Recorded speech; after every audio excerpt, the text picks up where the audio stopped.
Plus, crisis at this morning after Philip Schofield and Holly Willoughby deserted the sinking ship. It is really sinking now. The new golden couple, or not so golden couple, the hosts Kat Deely and Ben Shepherd, seem to be presiding over a disastrous slump in audience figures. The ratings are tumbling. So is it the end for this morning? Could it be good night for this morning? God, I'm good sometimes, aren't I? That's why I get the big bucks. Anyway, let's talk about baby reindeer woman Fiona Harvey in the studio. Very kind of him to pop in on a Friday night when everyone's out drinking, except for us. Andrew Eborn, barrister. Thank you, Andrew. It's always a joy. It's the best thing of all. I love it. Come only for the puns. You know? In fact, only for the puns. It's good night for this morning. No. Anyway, you came up with a few last time, I seem to recall. How much do you have to toupee for a wig? I remember it. It's always a joy. Yeah. Barrister's wigs. How much do you have to pay? See? So he's having a go at me for my puns. You can talk. We should have a little click, should we? Doe, a deer, a female deer. Well, I can guarantee baby reindeer will be lots of dough for the lawyers. See what I did there? Yeah, okay. Well, let's talk about it. Now, Fiona Harvey. Yes. Well, it is now, we can say, the stalker that was depicted in Richard Gadd. He's the guy that wrote the drama. He's a stand-up comedian. And he says that the real life person depicted in his drama did make his life hell. Now, he says he tried to disguise the identity of his stalker. Now, we now know that stalker is called Fiona Harvey. And almost by definition, you could, because of that, say, well, he didn't disguise her identity that well, did he? Nor did Netflix. We're hearing now he may have told Netflix that Fiona Harvey had gone to jail for stalking him. That's the problem. The drama says that she not only was convicted of stalking him, or the character he plays, but also went to jail. Now, if Fiona Harvey was not properly disguised, her lawyers on both sides of the Atlantic, she's got very high-powered lawyers in America, have just taken up the case. I know one serious barrister here is thinking of taking up the case. If she's not disguised, that is the mother of all defamations. You say that she's been accused in the show of being a convicted stalker who went to jail. She didn't do that in real life.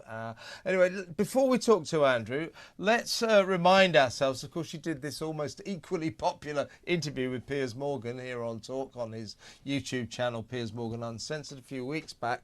Here she is saying she's going to sue basically everyone. Let's have a listen. Have you instructed lawyers? We've instructed them in parts, but we want to explore all the options out there. There are a number of people to sue.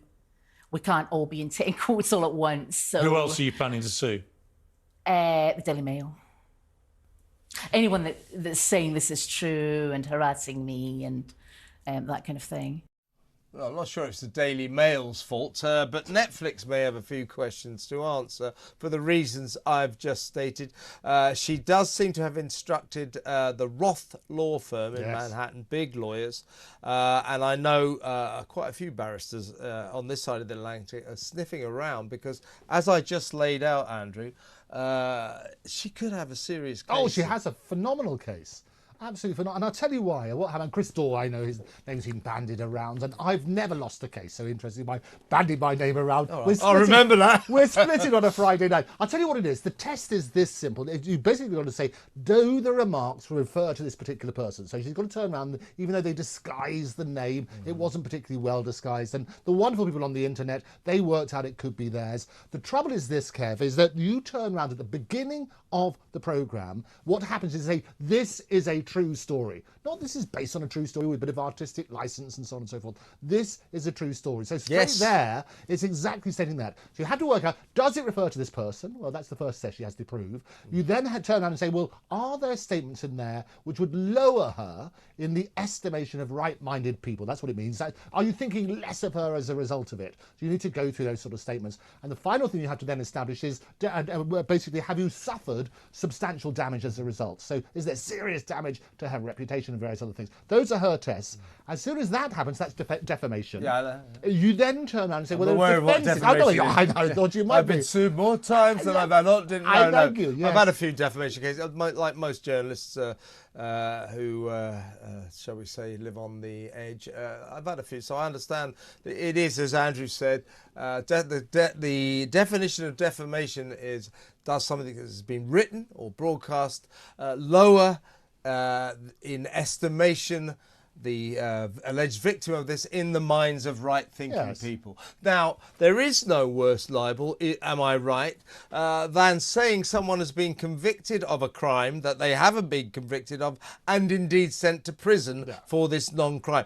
That is a serious libel. Oh, it's incredible. Absolutely. That brings people down in the minds of right-thinking people. And there are lots of other, and there are much worse ones. I won't go into all of them, but there are lots of different things as well. But if you look at all those sort of facts and figures, what they're saying, in that brilliant interview with Piers, he put it to her that the comedian had sent the stalker been sent by the stalker more than 41,000 emails, 350 hours of voicemails, 744 tweets, 46 Facebook messages, that's not that many, and 106 pages of letters. She denies all of that. So you've got in amongst all that sort of stuff, all of this will come out in evidence. So that's the first thing is this factually right? You then turn around, because the biggest defence to defamation, as you will know, is the truth. Yes, that's right. That's right. You win a libel case if you told the truth. If you didn't, on this side of the Atlantic, you're in trouble. In America, you can get away with telling an untruth as long as you've got enough people who told it to you. Yes. That's a different definition over there. But this case, and it looks as if it may well come to court, as it will, or certainly will become a real case on both sides of the Atlantic, will revolve around this. Did Netflix and indeed Richard Gadd do enough to disguise who Fiona Harvey really was?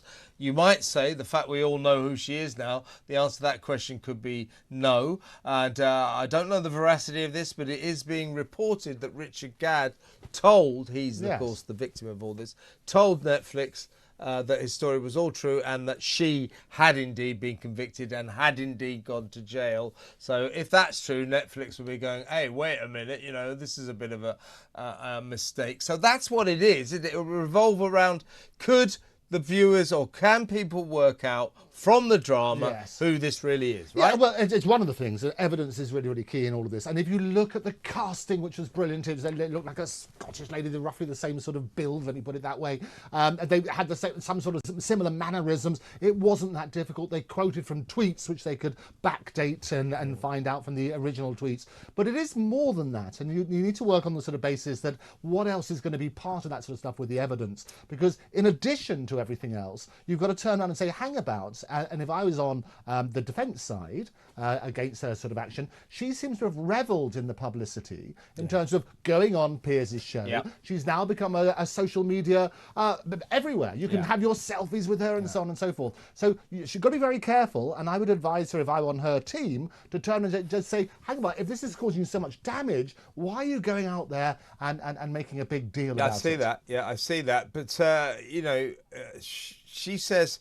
I mean, the thing is, there isn't any doubt that what Gadd is saying is kind of true. She did send him an inordinate amount of emails, did phone him a lot of times. He's got the evidence to prove that. Well, look, but she could. But that when you call her a stalker, I mean that does seem unusual. And Keir Starmer says that she stalked him as well. But she's not convicted of stalking, and she certainly didn't go to jail. So she could say, well, I'm not a stalker because there's no criminal offence against me. Well, it is exactly that. So you need to go through each of the allegations. And these things, we're brilliant at summarising in a few minutes that we have on this glorious programme. It will go on for weeks and weeks and weeks. And all of it will bow down to evidence. So it's very simple. As Piers made a point in the thing, if she did send 41,000 emails, there will be a digital footprint of that, and that will come out in the court. What's what's interesting is Netflix have a bit of history about settling cases. They had one, you might remember the Queen's Gambit, for example. Yes, the do chess. you remember that? Really Exactly. good, yeah, So the chess, there was a certain line in which I won't repeat because otherwise this programme, this glorious studio might have to be taken apart. But the reality was that they settled that out of court. And there's various other things that happen. There's Griselda, you know, the brilliant series about that. They settled, I've got my cases. Cocaine. Yeah, that's the one. That's one. They settled. That's Friday night. They settled all of that out of court on that sort of basis as well. So there are interesting things. Is the reality is there's a lot of evidence which will come out. It needs to be unpacked, and nothing is as clear cut as you say. What I have is a lot of questions. So very easy to find out. 41,000 emails. I could prove that very easily because there will be a digital footprint. Yeah. Criminal records. Very easy. It's either true or it's not, and we need to look at that sort of side. If you were defending her or taking Yes. up this case, I mean, surely you would say, yes, my client does have a tendency, to fixate on people. Does send, has sent a few emails in the time. That does not make her a convicted stalker who went to jail. It's very simple. No, absolutely. And you can look at any of those. And she made the point during her brilliant interview with Piers, as they say, to turn around and say, even if that were true, and I'm not saying it is, but even if I did send 41,000, it doesn't make me a convict. So she's absolutely right on that basis. So I would forensically go down each of the accusations, have a look at that sort of side. I reckon it will be settled by Netflix because they probably want to, because most people, I always point this out, there's a wonderful cartoon from the 18th century by J. Bright who depicts litigation with a cow in the middle with the word litigation written on it. The plaintiffs are pulling the horn, the defendants are pulling the tail, and the lawyers are milking it.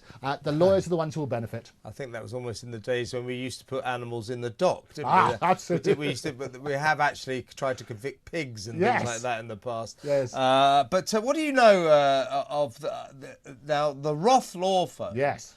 Who, if I'm any judge, probably sought this case out. I wouldn't be surprised, A would lot you? of, particularly American lawyers, always Yes. looking for the high-profile Yes. cases. Nothing wrong with that, by Nothing the way. wrong at all. But they revel in the fact that they are very aggressive, Yes. New York attorneys, and they take a gloves-off approach to fighting for their clients. Yes. Do you know much about the Roth Well, law? I can tell you what happened. If you were writing copy, tap into ChatGPT, write me a litigation copy for lawyers, you don't want to say, well, we're a bit soft and we like to roll over. That's what lawyers will say. Of course they're going to take the gloves off. Take a very unaggressive Oh, approach. we're not aggressive. We like to try and sort everything out for you. We'll roll over and play dead. No, the reality, they're all brilliant. We like to lose. We like to lose. I've never lost. And the reality is this, is that all lawyers are great and you've got to find out the best lawyer for your particular case. There are all sorts of questions to be asked. We've described brilliantly today what the process has got to be and the evidence will come out. I suspect there's another story to be sold. There's another Netflix story which will come out and Baby Reindeer will be a cash cow. Yeah.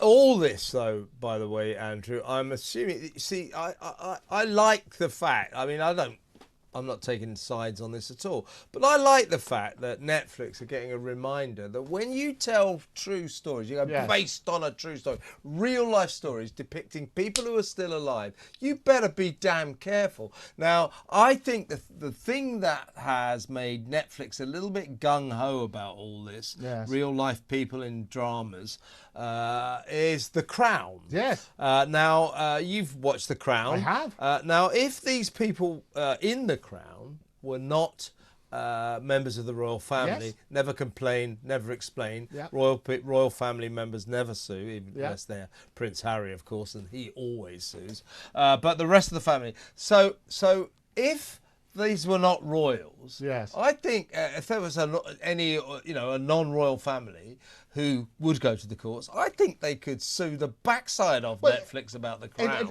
It's very outrageous interesting. liberties It is, taken. and I'll tell you what happened. I've had the pleasure of interviewing Charles Spencer a few times on my show. I love that sort of stuff. And we were talking about, and one of the things that he always makes the point is that it's a great series, but it does blur the line between fact and reality. And there are things which have been made up, some of which are defamatory to part of his family and so on and so forth. And that is why you would have noticed that Netflix started to put up a disclaimer at the beginning of it. They didn't saying- want to do that. that. They did didn't. No, there was they a had to be fight about forced it. into doing it. Exactly, but they should. They should. It blurred the reality between what's fact and fiction, and I think that's a problem because clearly some of those things they weren't present at the time. They had to imagine what might have happened. There was a bit of artistic license, but where it defames somebody who's not there to defend themselves, that's got to be wrong. Yeah, it certainly has. So I think they might be a bit careful in the future. But yeah, as a lawyer, I don't think you sort of specialise in libel. But would you fancy this case? It's quite. I fancy every case. but I've it's never lost. I've never lost. But the reality No, is you this. say so yourself. I do say so myself. I get aggressive. Facts are facts, fact folks. is a fact, absolutely. The reality is, no, I specialise in intellectual Next time I property. get done for shoplifting, I I'm would definitely do hiring that, you. and your parking ticket, we sorted that out, all that sort of stuff. The reality is exactly this sort of thing, is you turn round and say, both lawyers on all sides will be able to get the best possible case. They get some great arguments and make that make sense. But lawyers are paid mouthpieces. It's their job to find the best cases for their clients. Looking at this case, there are great arguments on both sides. Really interesting, and follow that closely because my bet is those lawsuits will be going into Netflix and indeed Richard Gadd because it could be fertile ground for opportunistic, excellent barristers and indeed lawyers on the other side of the Atlantic. Talking of excellent barristers, a warm thank you to Mr. Andrew Eborn. Always a pleasure to have him in the studio. Thank you to Andrew Eborn. I'm Kevin O'Sullivan. You're tuned to Talk. Stay where you are.